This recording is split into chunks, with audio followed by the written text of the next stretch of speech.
Hello दोस्तों, मैं achievers point study channel की तरफ से विष्णु बेनीवाल आपकी खिदमत में एक बार फिर से हाजिर हूँ।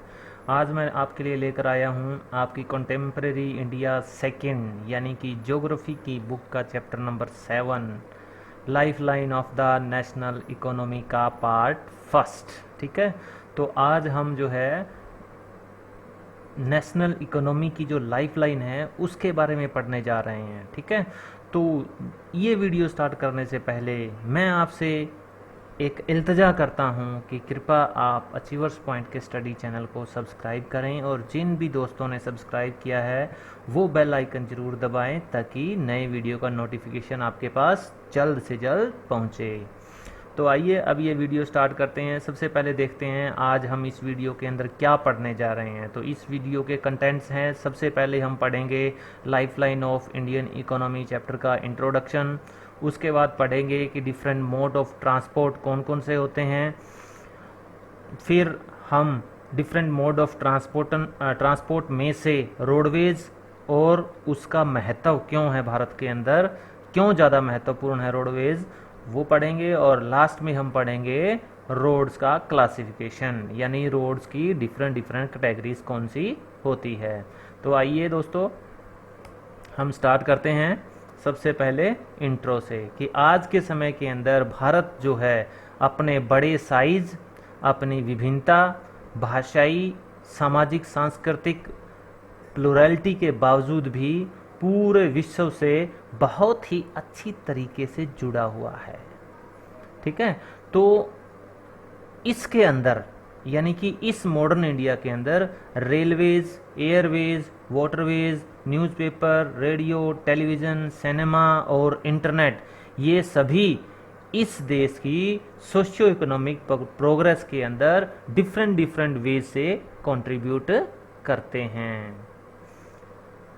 इस तरह से हम कह सकते हैं कि ये बिल्कुल स्पष्ट है कि किसी भी देश के स्थानीय, राष्ट्रीय और अंतर्राष्ट्रीय व्यापार के लिए एक बहुत ही महत्वपूर्ण और प्रभावशाली ट्रांसपोर्ट और कम्युनिकेशन के नेटवर्क की ज़रूरत होती है। सबसे पहली ज़रूरत अगर अपने लोकल, नेशनल और ग्लोबल ट्रेड को बढ़ावा देना है तो उसके लिए सबसे पहली ज़रूरत जो है ट्रांसपोर्ट और कम्युनिकेशन का एक बहुत ही डेंस और एफिशिएंट नेटवर्क होना ज़रूरी है। विदाउट कम्युनिकेशन और ट्रांसपोर्ट के नेटवर्क के ये ट्रेड के अंदर इस कंट्री का विकास कर पाना बहुत ही मुश्किल है। तो आइए डिफरेंट मोड्स ऑफ ट्रांसपोर्ट कौन कौन से होते हैं। ठीक है, जैसे कि आप छोटी सी क्लास से ही पढ़ते आ रहे हैं कि मोड ऑफ ट्रांसपोर्ट 3 होते हैं, लैंड, वाटर और एयरवेज। इसके अंदर आगे कुछ नए मोड ऑफ ट्रांसपोर्ट जो है वो इसके अंदर इंक्लूड हुए हैं। जैसे आपने रोडवेज पढ़ा है, ठीक है, लेकिन यहाँ पर रोडवेज को कैटेगराइज कर दिया, रोडवेज, फिर रेलवेज और लास्ट में पाइपलाइन। ठीक है, लैंड ट्रांसपोर्ट को इन 3 अलग अलग कैटेगरीज के अंदर डिवाइड करते हैं, रोडवेज, रेलवेज और पाइपलाइन। उसके बाद आ जाता है वाटर ट्रांसपोर्ट। यहाँ फिर इसको 2 पार्ट्स में डिवाइड किया गया है, inland waterways and overseas waterways. Inland waterways कौन से होते हैं? इनलैंड वाटरवेज वो वाटरवेज होते हैं जो किसी भी देश के अंदरूनी हिस्सों में डिफरेंट वाटर बॉडीज के अंदर ट्रांसपोर्टेशन के वाटर ट्रांसपोर्ट के मीन्स के द्वारा ट्रांसपोर्ट किया जाता है। जैसे गंगा नदी के अंदर जो है बड़े बड़े जहाज़ों के जरिए जो है ट्रांसपोर्ट किया जाता है। उसके बाद आता है ओवरसीज ट्रेड। ओवरसीज ट्रेड या ओवरसीज वाटरवेज वो होते हैं जो किसी भी देश का दूसरे देश के व्यापार के लिए जब बाई सी ट्रेड किया जाता है तो वो ओवरसीज वाटरवेज कहलाते हैं। ठीक है, उसके बाद एयर ट्रांसपोर्ट आपने सुना है, लेकिन अब इसके अंदर 2 कैटेगरीज आ गई है, डोमेस्टिक एयरवेज और इंटरनेशनल एयरवेज। डोमेस्टिक एयरवेज में भी फिर आगे 2 कैटेगरी है, public undertaking and private airlines.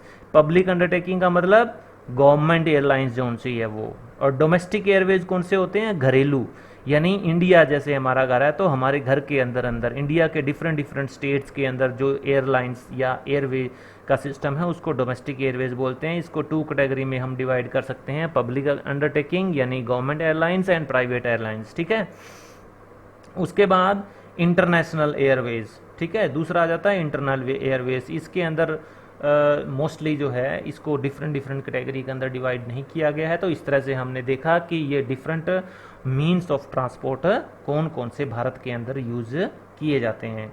आइए नेक्स्ट चलते हैं, हम रोडवेज को पढ़ने जा रहे हैं। ये देखिए इसके अंदर बहुत ही एक शानदार 4 लेन 6 लेन आप कह सकते हैं एक मेगा हाईवे जो है ये बना हुआ है। ये रोडवेज को इस पिक्चर के अंदर शो किया गया है। आइए आगे चलते हैं। इसमें कहा क्या है, इंडिया एक ऐसा देश है जिसमें वर्ल्ड के लार्जेस्ट रोड नेटवर्क है।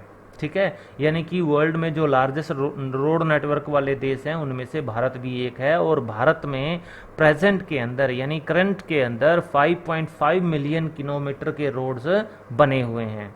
ठीक है, लेकिन देखिए ये रोड जो है रोडवेज को अब भी रेलवेज के ऊपर एज हासिल है, यानी कुछ बढ़त हासिल है। क्यों?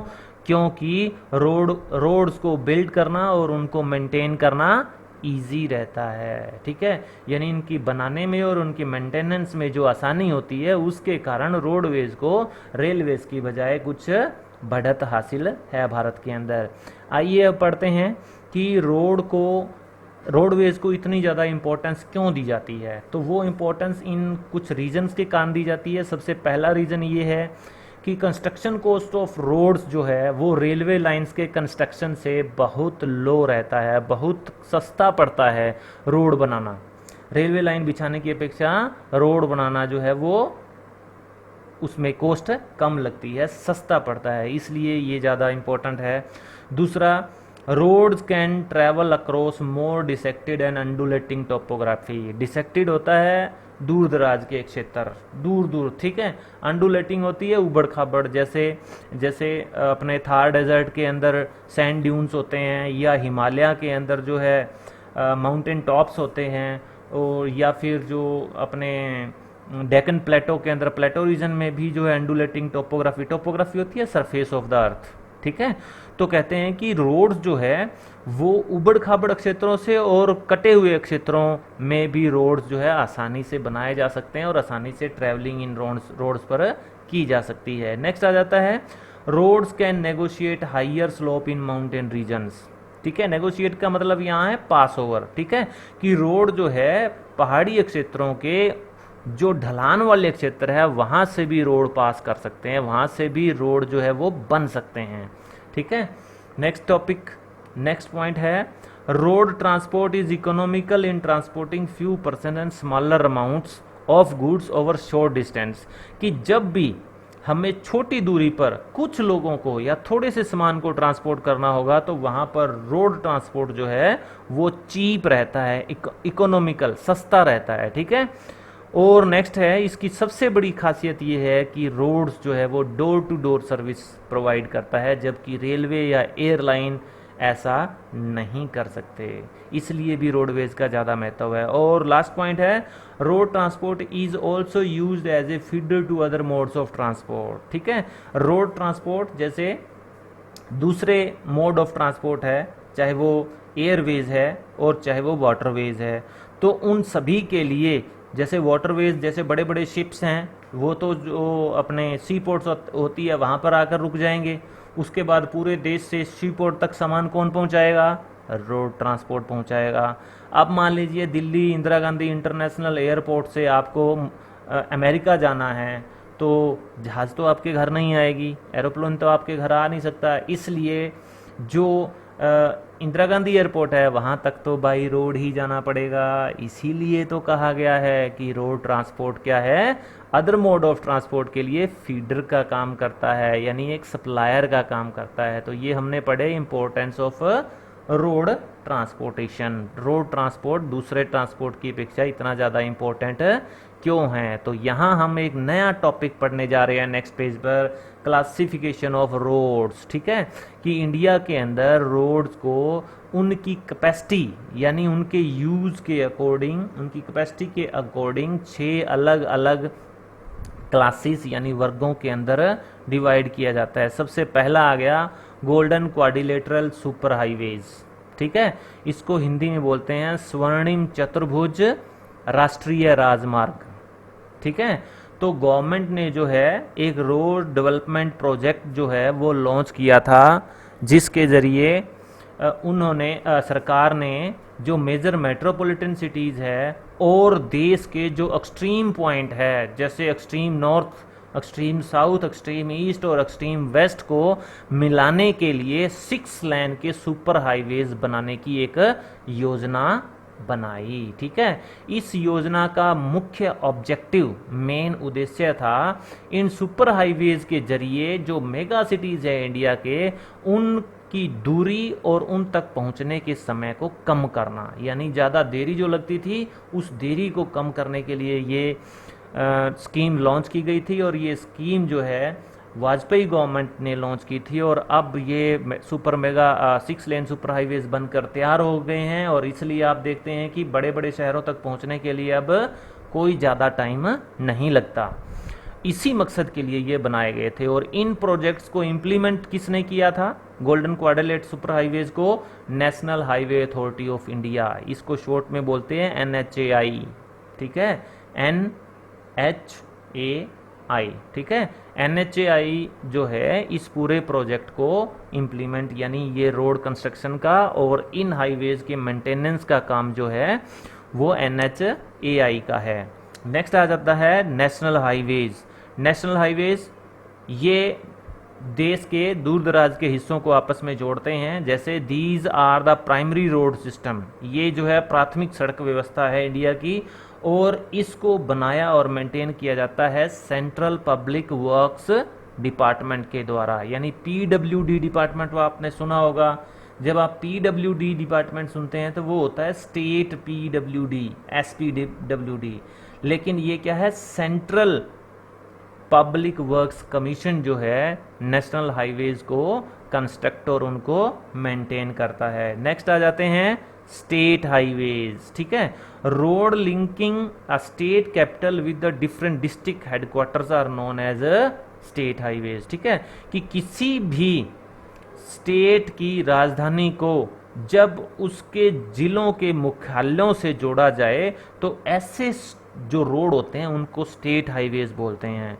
और इन रोड्स को कंस्ट्रक्ट करने का और मेंटेन करने का काम होता है स्टेट पब्लिक वर्क डिपार्टमेंट की, यानी PWD इनकी देखरेख करता है।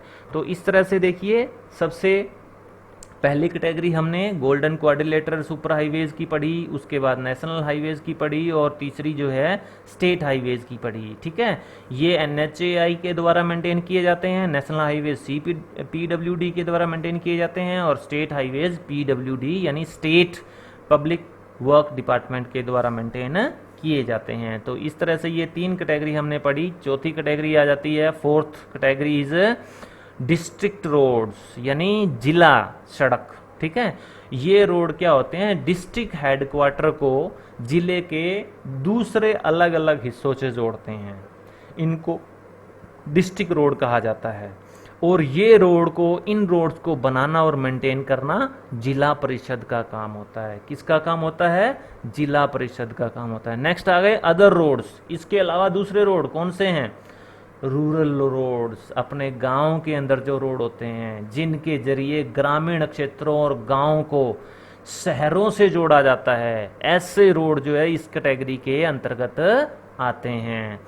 इन रोड्स को एक खास पहल प्रधानमंत्री ग्रामीण सड़क योजना के तहत मिली थी। इनको कुछ खास महत्व दिया गया था। ये योजना भी प्रधानमंत्री श्री अटल बिहारी वाजपेयी ने लॉन्च की थी। उनका मकसद था कि गांवों को भी शहरों से पक्की सड़कों से जोड़ा जाए, ताकि ऐसी सड़कें जो हैं थ्रू आउट द ईयर, पूरे साल जो है अच्छे से यातायात जिनके ऊपर हो सके, ताकि रेनी सीजन में हमारे ग्रामीण लोगों को परेशानी ना उठानी पड़े।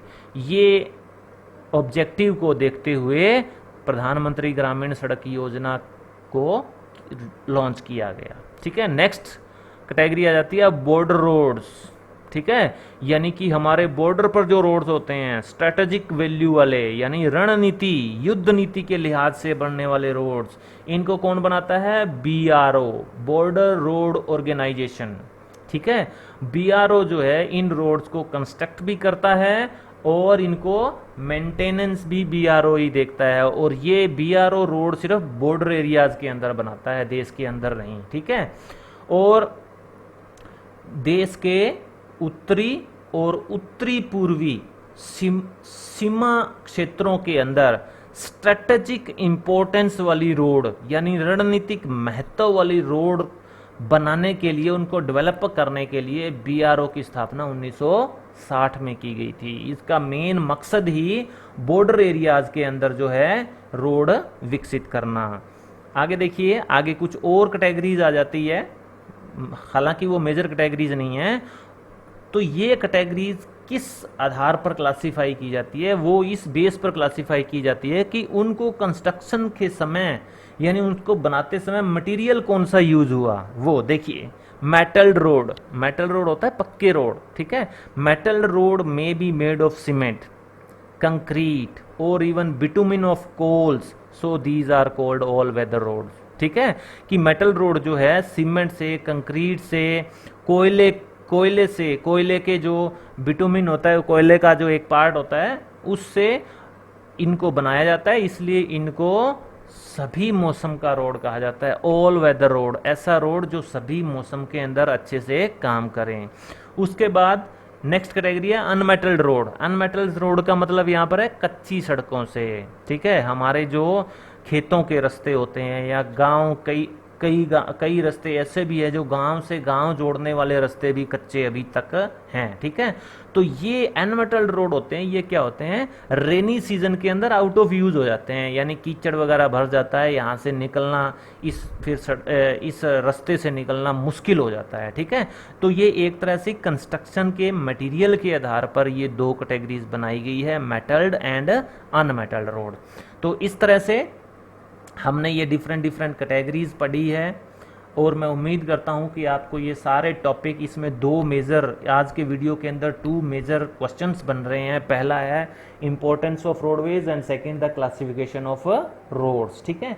तो ऑब्वियसली आपको बहुत अच्छे से समझ में आया होगा। फिर भी अगर आप कोई भी प्रॉब्लम फेस करते हैं, then you can comment in the comment box about your problem, so that I can provide you the solution, ठीक है। दोस्तों, आप चैनल से जुड़े इस वीडियो को देखने के लिए आए, उसको आपका बहुत बहुत धन्यवाद। उम्मीद करता हूँ कि आपका स्नेह मेरे इस अचीवर्स पॉइंट चैनल से इसी प्रकार बना रहेगा।